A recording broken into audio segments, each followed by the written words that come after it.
요셉은 위대한 정치 기업가라는 제목으로 말씀을 전하겠습니다. 지금 나라가 굉장히 혼란스럽습니다. 그리고 이제 앞으로 어떻게 바뀔지 이제 참 여러 가지 미지수라고 볼 수 있습니다. 그리고 이제 미국도 트럼프 대통령이 굉장히 좀 개혁이라고 대담하게 좀 진행 중입니다.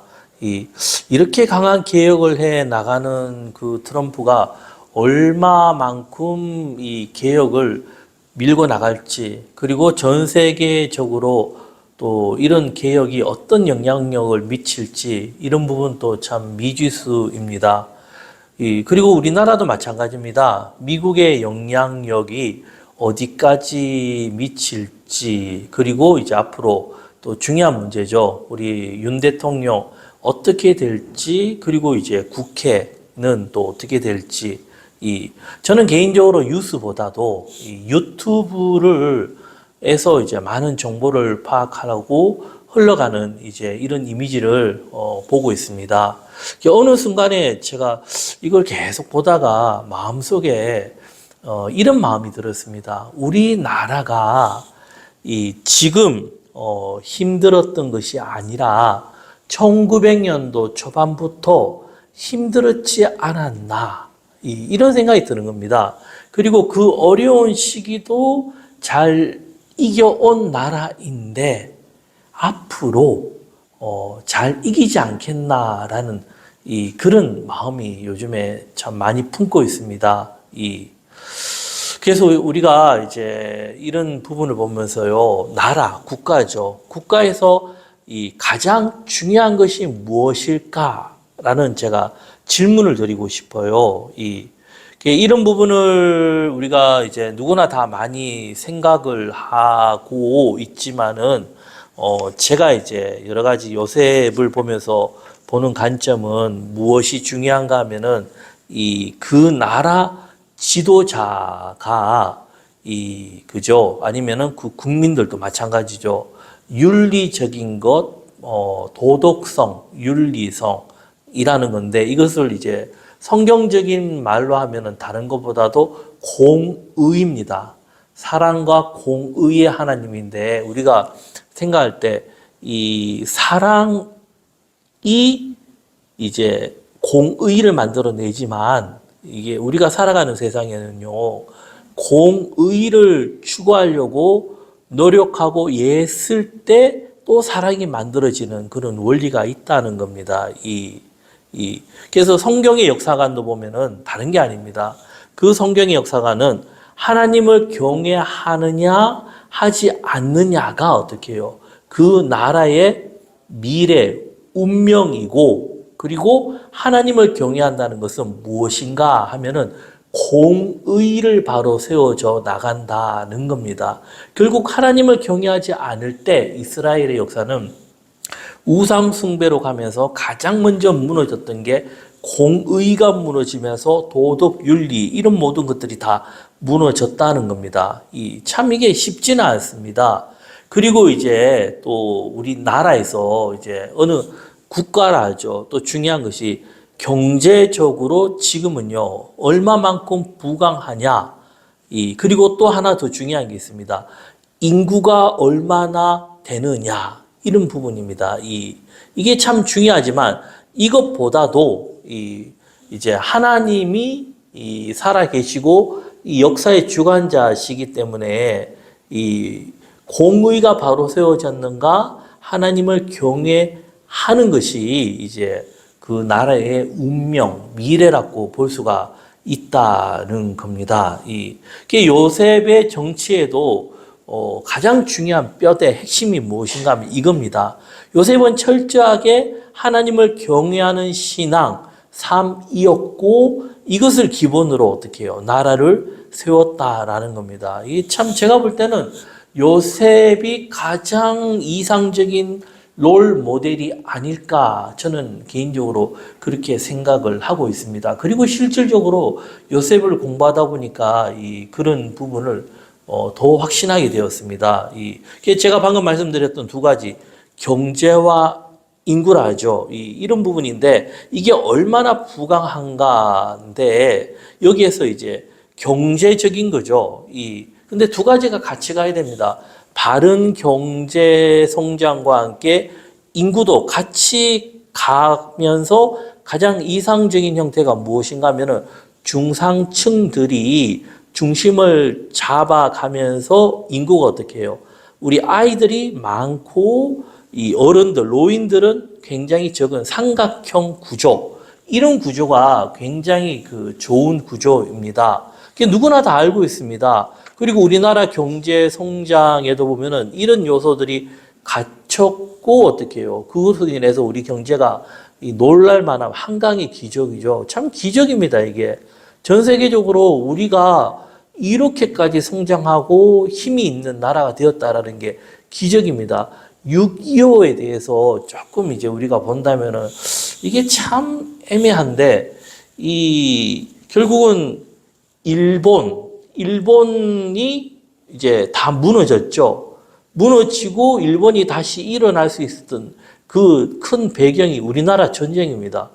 그 전쟁으로 인해서 군사, 물자를 만들면서 일본의 그런 경제가 굉장히 성숙했고 그 경제가 어떻게 해요?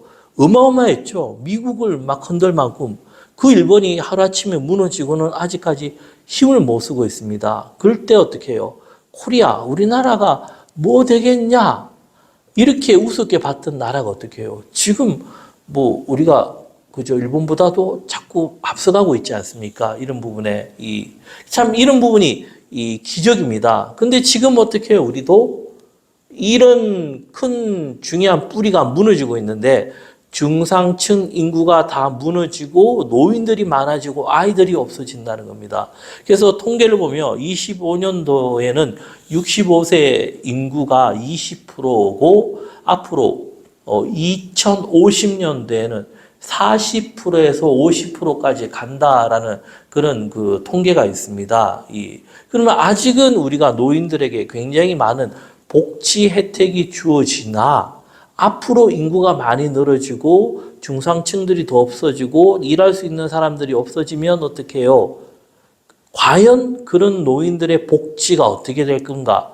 그리고 또 일자리에 대한 것도 이제 바뀔 수밖에 없는 겁니다. 그래서 이런 많은 변화가 있다는 겁니다. 과연 우리나라가 이런 부분에 얼마나 대처하고 준비할 것인가도 참 생각해 볼 문제입니다. 자, 본문으로 들어가겠습니다. 창세기 47장 13절 한번 같이 보겠습니다. 우리가 47장 13절 같이 읽어보겠습니다. 시작. 기근이 더욱 심하여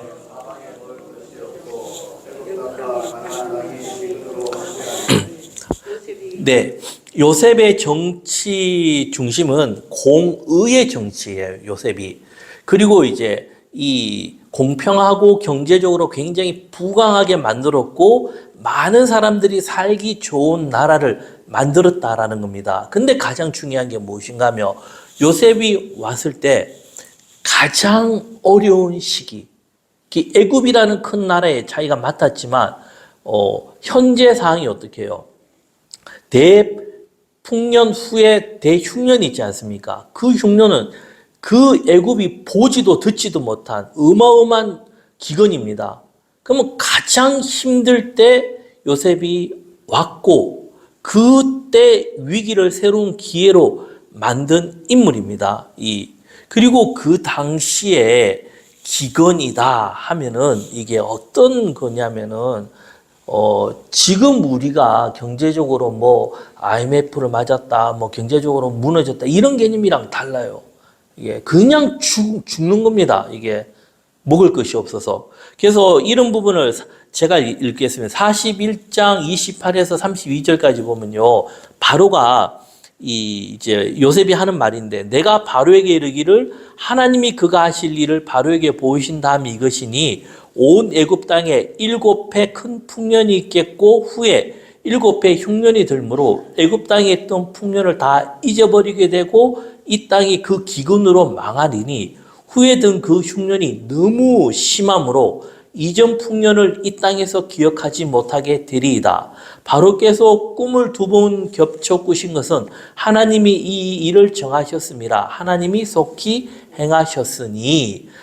요셉의 말대로 7년 동안 정말 대풍년이 일어난 겁니다. 이게 엄청나게 사람들이 생각지도 못한, 근데 이 사람들의 참 심성이라 하죠. 이게 어떤 면이 있냐면 잘 되면 잊어버려요. 이게 고생의 세월을 잊어버리는 게 금방 잊어버린다니까요. 우리가 지금 어떻게 해요?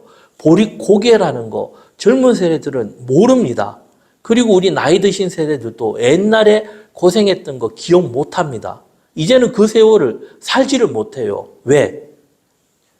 대풍년의 세월을 계속 누리기 때문에.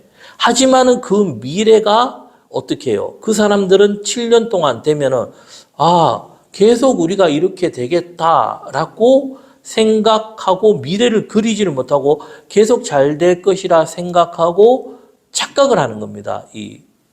그때 어떻게 해요? 어느 순간에 그러다가 이제 어려워지는데, 이게 요셉 때뿐 아니라 전 세계적으로 계속 이런 부분이 있죠. 근데 우리가 볼 때 주식의 기재라고 하는 사람이 있죠. 워런 버핏 투자가인데, 이 사람은 어떤 투자를 하냐? 가장 어려울 때 뚝뚝뚝뚝 다 떨어져서 아무도 사지 않는 그 주식을 상값에 싹 사들여요. 그리고 그게 확 올라갔을 때, 그때는 사는 사람들이 어떻게 해요? 다 살 때 자기는 팔아버립니다. 이런 식으로 해서 엄청난 수입을 올리죠. 그리고 우리나라도 보면은 1999년도에 다 기억하실 거예요. 닷컴 버블 붕괴라는 게 있었죠. 그냥 닷컴만 붙으면요, 주식이 2배, 3배, 10배까지 쭉쭉 올라갔어요. 그러니까 어떻게 해요? 사람들이 이것만 사면 돈 번다 하니까 그냥 빌려가지고 다 샀다가 어떻게 해요? 하루아침에 그게 확 무너지면서 경제가 확 넘어졌지 않습니까? 그래서 먼저 한 사람들은 이득을 보고 후회한 사람들 큰 손해 봤지만, 근데 사람 심리라는 게 조금 벌고 나면 어떻게 해요? 그다음부터는 그냥 다 넣어버리는 겁니다. 심각한, 그때 굉장히 어려운 일이 있었던 겁니다. 그리고 지금 경제를 얘기한다면 무엇인가 하면은 보이지 않는 돈이라 하죠. 전자금융이 움직이는 시대이고, 이 전자금융이라는 게 어떤 특징이 있냐면은 잘 가다가 한순간에 위기로 갈 수 있는 시스템, 다 무너질 수 있는 시스템이라는 겁니다. 이게 참 우리가 과학의 많은 혜택을 누리고 편안한 삶을 살 수가 있지만은 어떻게 해요? 한순간에 그런 시스템이 무너지며 어떻게 될지 상상을 못하는 그 세계도 펼쳐질 수 있다라는 겁니다. 결국은 우리가 경제에서 큰 그림을 본다면 지금 시대에 보면은 미국이나 소련, 중국 이런 나라들이 어떤 전쟁을 하고 있냐면 경제 전쟁이라고도 볼 수 있습니다. 큰 나라들 간에. 이때 이제 우리 작은 나라죠. 우리나라도 그 속에서 어떻게 잘 이렇게 나가느냐가 우리의 미래라고 저는 생각이 되어집니다. 이게 14절로 다시 돌아오면요, 오늘의 본문에 요셉이 곡식을 팔아 애굽 땅과 가나안 땅에 있는 돈을 모두 거둬들이고 그 돈을 바로의 공에 가져가니, 이게 기근이 임하니까 사람들이 어떻게 됩니까? 이게 굶어 죽을 수는 없으니까 사죠. 그러면 화폐라 하죠. 이 가치가 참 중요한데 돈이라는 것이 가치가 중요해요. 이게 무슨 말인가 하면은 우리나라가 지금 10,000원이 있으면 10,000원에 대한 가치를 해야 되는데, 만약에 인플레가 너무 강해서 나라 경제 휘청해서 10,000원이 100이 되고 1,000이 되면 어떻게 됩니까? 가치가 없어진다는 겁니다. 그 흐름에 화폐의 가치를 얼마만큼 잘 유지하느냐, 이게 참 중요한 부분이거든요. 그래서 우리가 볼 때는 금, 부동산, 화폐, 그리고 주식이고, 지금은 또 뭐가 하나 끼었죠? 비트코인이라는 새로운 화폐가 지금 생기고 있습니다. 그 가치를 얼마나 지키고 보호하느냐가 중요한 요건인데, 대기근이 왔지 않습니까? 요셉 때. 그러면 그 물가가 특히 이제 먹는 것, 부르는 게 값이 됩니다. 만약에 살 한 포대 10,000원 하던 것이 그때는 10만 원 불러도 사야 되고 100만 원 불러도 사야 되고 1,000만 원 불러도 어떻게 해요? 사야 돼요. 그럼 화폐 단위가 바뀌어 버리는 겁니다. 그럼 요셉이 이런 부분에서 굉장히 좀 지혜롭게 잘 했다라고 볼 수 있는 건데, 사람이 살아가야 될 것 중에 가장 중요한 이 먹는 것, 이런 부분을 굉장히 자기가 지혜롭게 하는데, 그들이 와서 돈으로 살 때 어떻게 했습니까? 그 요셉은 자기가 원하는 대로 다 부르면 그 사람들은 내고 가져가야 되는 겁니다. 근데 이 요셉을 본다면은 적절한 가격에 그들이 만족할 만한 가격을 제시하고 그 돈을 받았다라는 겁니다. 이게 어떤 말이냐면,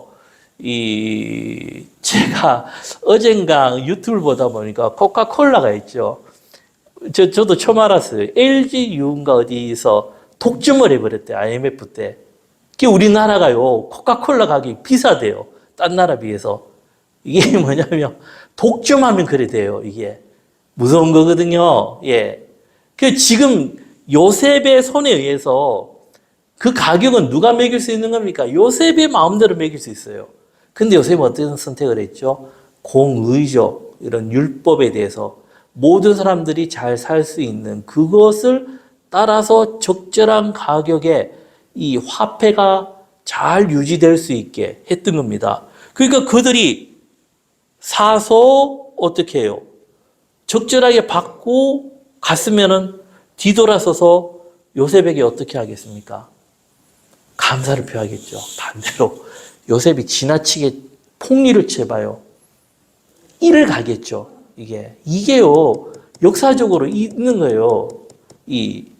보통들 보면은 어려울 때 수단과 방법을 가리지 않고 돈을 끌고 모으는 게 인간의 심리고, 그게 우리의 역사의 흐름이에요. 근데 요셉은 그리하지 아니했다는 겁니다. 13에서 26절까지 얼마 안 되는 구절이고, 이 구절밖에 없어요. 요셉이 어떻게 정치를 했는가, 경제적인 거. 하지만은 이런 부분을 봤을 때 요셉이 얼마나 위대한 정치가였고, 그리고는 어떻게 해요?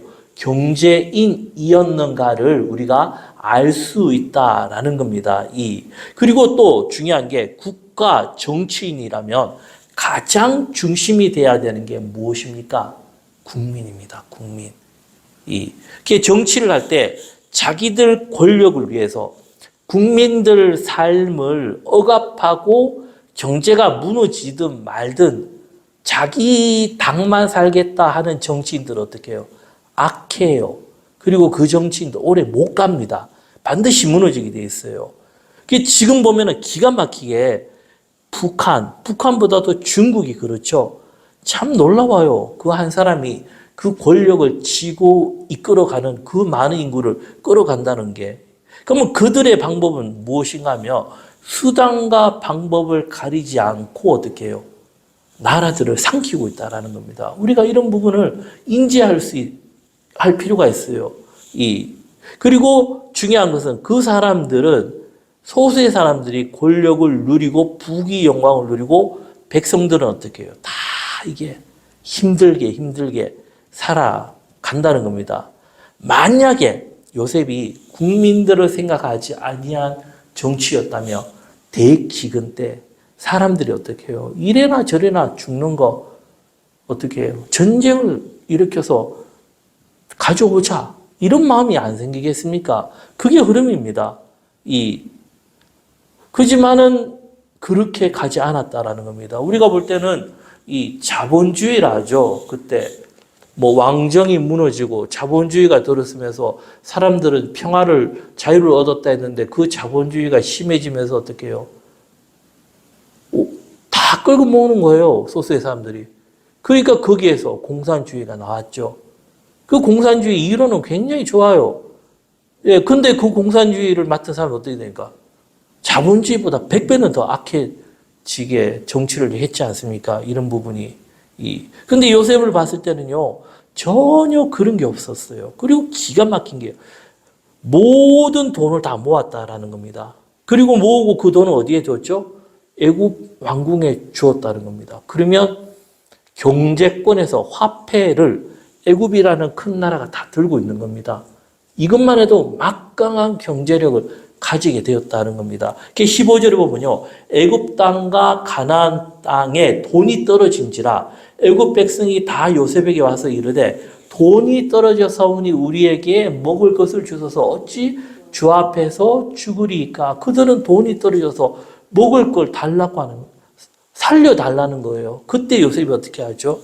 또 굉장히 지혜로운 선택인데요. 요셉이 너희의 가축을 내라 이거예요. 돈이 떨어졌으면 가축과 바꿔주겠다. 그러니까 그들의 가축을 요셉에게 끌어오는지라 요셉이 그 말과 양떼와 소떼와 나귀를 받고 그들에게 먹을 것을 주되 곧 그 모든 가축과 받고 그해 동안에 먹을 것을 그들에게 주니라. 요셉은 가축인데 지금 우리가 생각하는 가축이랑 개념이 달라요. 그 당시의 가축은 뭐죠? 그 사람들의 생사입니다.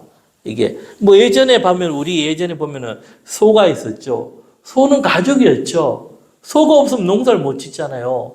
그러니까 소가 얼마나 소중한 존재였습니까? 그들은 가축이 하나의 식량이었고 중요한 자기들의 그런 생명이었다라는 겁니다. 요셉이 그걸 다 달라 하면 어떻게 화폐, 현금과 그 다음에 지금 얘기하면 가장 소중한 그죠? 그 가축을 다 모았죠.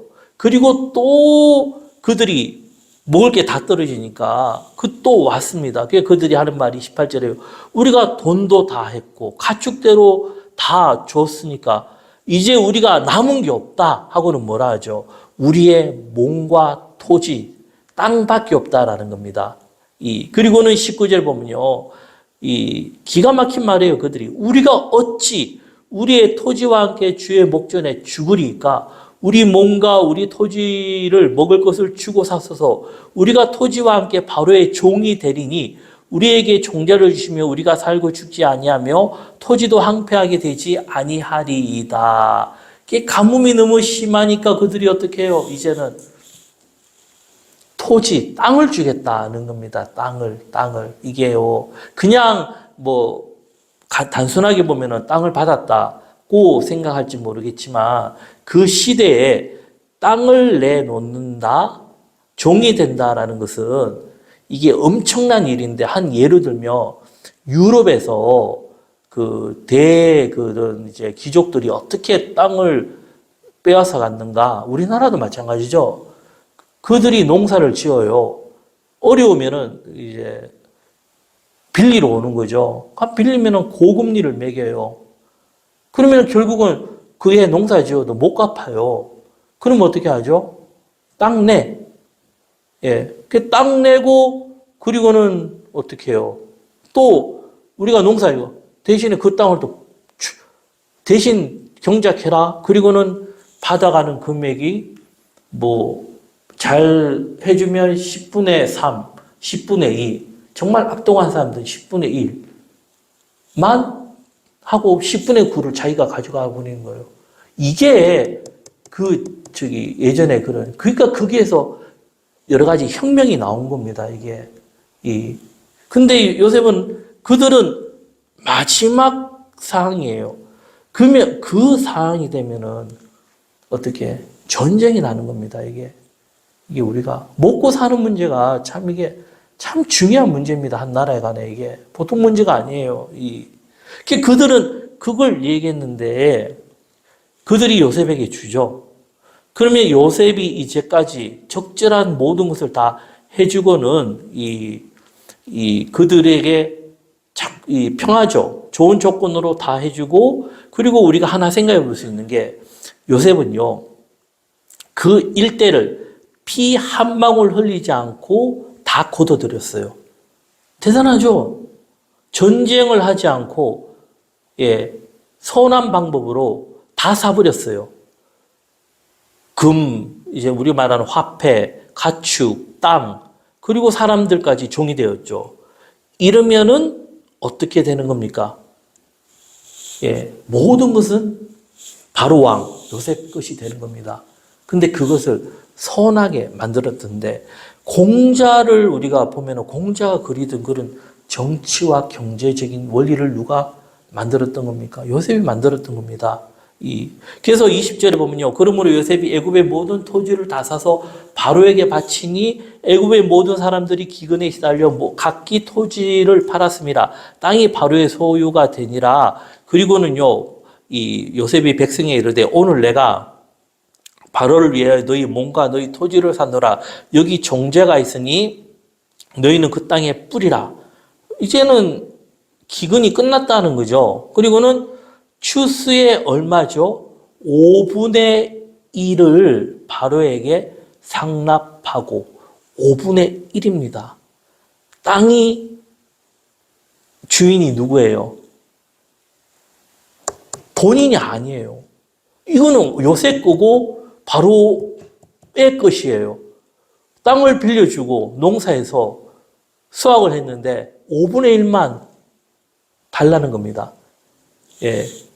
우리가 지금 세금만 해도 얼마 낼까요? 조금 크게 사업하는 분들은 세금 엄청나게 많이 내죠. 예.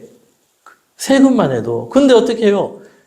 5분의 1만 주고 5분의 4는 너희들 먹어라. 근데 그들이 풍년이든 그 전에 있었던 그 상황 속에서도 자기 땅에 농사를 지어도 군주들이 그거 이상으로 받아갔겠죠. 예, 받아갈 수밖에 없어요. 근데 지금은 자기 땅도 아니고 그리고 종의 신분이에요. 지금 자기까지 팔았기 때문에. 그런데도 5분의 1만 내라 이거예요. 예. 그 너희 양식하고 너희 가죽 어린아이 양식 삼으라 하고는 그들이 어떻게 말하냐면 이르되 주께서 우리를 살려사오니 우리가 주께 은혜를 입고 바로의 종이 되겠나이다 하고는 요셉이 새로운 법을 만드는 겁니다. 그 법이 26절에 보면요. 요셉이 애굽 토지법을 세우매 그 5분의 1이 바로에게 상납되나 제사장의 토지는 바로의 소유가 되지 아니 오늘까지 이르니라. 이런 역사가 없어요. 예전에. 지금도요. 참 이게 안 돼요. 이게 우리가. 네. 이게 그만큼. 근데 요셉은 어떻게 해요? 이걸 만들어냈다라는 겁니다. 근데 왕도 요셉을 손을 못 대요. 왜? 자기는 가만히 있으면서 모든 걸 다 얻어버렸죠. 그리고 백성들도 기가 막힌 게 가만히 있으면서 어떻게 해요? 일생에 이만큼 더 풍족하게 받던 적이 없는 그 세월을 누리는 겁니다. 그리고 또 우리가 생각할 수 있을 때 요셉이 이 정도 지혜를 가지고 명찰을 가지고 있으면 군사는 어떻게 했겠습니까? 우리가 생각할 수 있죠. 굉장히 강한 군사력을 가졌겠죠. 그럼 그들은요, 목숨 걸고 충성할 수밖에 없어요. 왜? 어느 왕이 온들 자기들을 지켜주고 이만큼 풍족하게 해주고 안정 속에서 살 수 있는 그 나라는 없기 때문에 그게 어떤 전쟁이 나면은 자기 가족을 위해서 목숨 걸고 싸우는 겁니다. 이게 이런 시대였다는 겁니다. 이게 그냥 가볍게 보면 요셉이 지혜와 명찰 가지고 뭐 애굽의 왕과 같은 총리가 되었다 끝. 하지만 조금 더 자세히 보면 어떻게 해요? 이게 굉장한 요셉의 그런 일을 우리가 볼 수 있다라는 겁니다. 이게 가장 이득을 본 사람이 누굽니까? 왕입니다. 피 한 방울 흘리지 않고 막강한 최고의 권력을 가지게 되었다는 겁니다. 그리고 그는 굉장히 평안 속에서 살았겠죠. 이게 제가 참 이제 이런 설교를 보면서 참 희망이죠. 우리가 살 길이 뭘까? 예, 저는 그런 생각을 많이 해봅니다. 저는 다른 게 아니에요. 하나님을 경외하는 삶이에요. 그 중에서 정말 요셉과 같은 뛰어난 인재가 나오는 거. 저는 그게 정말 우리가 살 길이라 봅니다. 이게 오늘도 유튜브 보니까 대통령이 이제 김진호 목사한테 그 성경을 좀 갖다 달라 해서 자기가 사이돼서 갖다 줬다는 기사를 봤어요. 이게 어떻게 됐든 간에 우리나라가 저는 그래요. 우리 기독교가 하나님을 믿는 백성들이 무너지면 어떻게 해요? 저는 나라가 무너진다고 봅니다. 우리나라를 누가 지켜주겠습니까? 우리 힘으로요? 못 지킵니다. 이게 사실은 하나님만이 지켜줄 수 있다라는 겁니다. 우리가 참 이제 다 기도하러 왔으니까 우리가 정말 간절하게 기도하는 그런 시간이 되기를 소망합니다. 기도드리겠습니다. 사랑이 많으신 하나님 감사합니다. 함께 해 주시고 나라와 민족을 생각하는 우리가 되게 해주시고 하나님의 나라를 만들어가는 우리가 되게